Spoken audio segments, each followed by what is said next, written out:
Halo, selamat pagi anak-anak. Nah, pada pagi hari ini kita kembali lagi bersama dengan Ibu Priska dalam materi IPS. Nah, sekarang kita akan memasuki bab baru yang berjudul Perlawanan Bangsa Indonesia Terhadap Penjajah dengan subjudul Penjajahan Bangsa Portugis dan Spanyol di Indonesia. Selama ratusan tahun, bangsa Indonesia hidup dalam penjajahan. Negara-negara yang pernah menjajah bangsa Indonesia, salah satunya adalah negara-negara Eropa, seperti Portugis, Spanyol, Belanda, dan juga Inggris.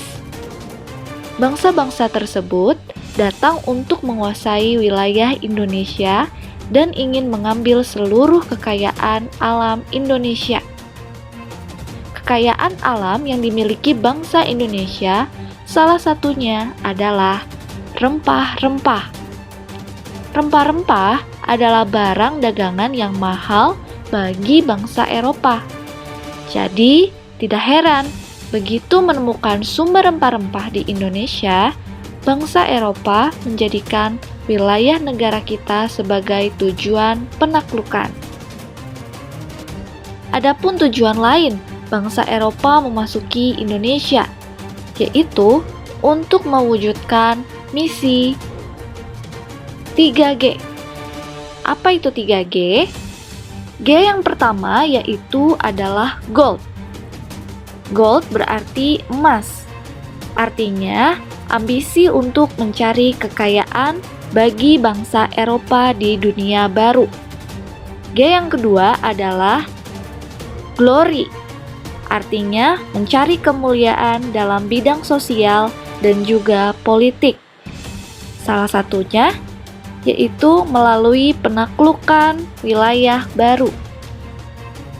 G yang ketiga yaitu gospel. Gospel adalah misi untuk menyebarkan ajaran Nasrani ke dunia baru. Bangsa Eropa yang pertama kali datang ke Indonesia adalah bangsa Portugis. Cerita ini berawal dari berita mengenai Selat Malaka yang menjadi jalur atau rute perdagangan rempah-rempah terbesar kala itu. Selat Malaka sendiri menghubungkan Samudra Hindia dan Laut Cina Selatan dan menjadi rute tercepat yang menghubungkan bagian timur dan juga barat. Malaka juga menjadi tempat berdagangnya para saudagar dari Cina dan negara-negara lainnya di sekitar Malaka. Setelah mendengar berita tentang Malaka, akhirnya Portugis berlayar ke Malaka untuk menguasai wilayah Malaka. Akhirnya pada tahun 1511, Portugis berhasil menguasai atau menaklukkan Malaka. Dari Malaka, Portugis berlayar ke Maluku. Di tahun 1512, Portugis tiba di Maluku dan Ternate.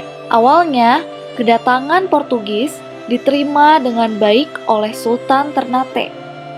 Namun, kebaikan masyarakat disalahgunakan untuk menguasai Indonesia. Portugis dan Sultan Ternate akhirnya membuat perjanjian bahwa Portugis bersedia membeli rempah-rempah dari masyarakat Ternate dengan harga yang tinggi, serta berjanji membantu kerajaan Ternate melawan kerajaan Tidore, dan juga diizinkan membangun benteng di Ternate. Berkat bantuan dari Portugis, kerajaan Ternate berhasil memojokkan kerajaan Tidore. Dan kemudian, bantuan pun datang dari bangsa Spanyol untuk Tidore.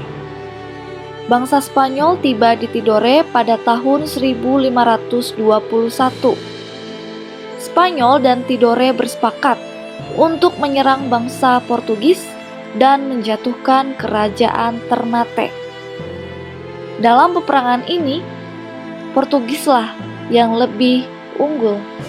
Akhirnya Raja Portugis dan Raja Spanyol membuat perjanjian yang disebut dengan Perjanjian Saragossa.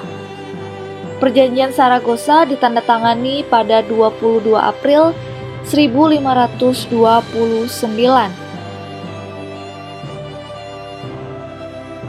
Secara garis besar, isi Perjanjian Saragossa tetap membagi wilayah dunia di luar Eropa untuk Spanyol dan Portugis. Dari Meksiko ke arah barat hingga Kepulauan Filipina menjadi milik Spanyol. Sementara Portugis mendapatkan wilayah dari Brazil ke timur sampai Kepulauan Maluku. Sebagai konsekuensi dari Perjanjian Saragossa, maka Spanyol harus segera meninggalkan Kepulauan Maluku dan kembali fokus di Filipina. Sedangkan Portugis diperkenankan tetap melakukan aktivitasnya di Kepulauan Maluku, termasuk memonopoli perdagangan rempah-rempah. Sikap bangsa Portugis di Maluku ternyata semakin sewenang-wenang. Portugis semakin memonopoli perdagangan, ikut campur pada urusan kerajaan, dan juga menyebarkan agama Nasrani. Hingga pada tahun 1533, Sultan Ternate, yaitu Sultan Khairun Jamil, menyerukan perlawanan untuk mengusir Portugis. Untuk menyelesaikan pertentangan, Portugis dan Sultan Khairun mengadakan perjanjian damai. Namun, perjanjian damai itu diingkari oleh Portugis dengan membunuh Sultan Khairun.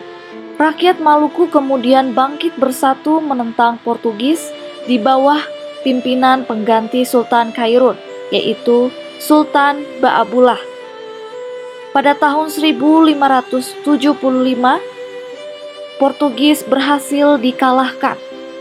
Mereka dipukul mundur hingga ke Pulau Timor. Ya anak-anak, sekian pembelajaran kita pada pagi hari ini tentang penjajahan bangsa Portugis dan Spanyol di Indonesia.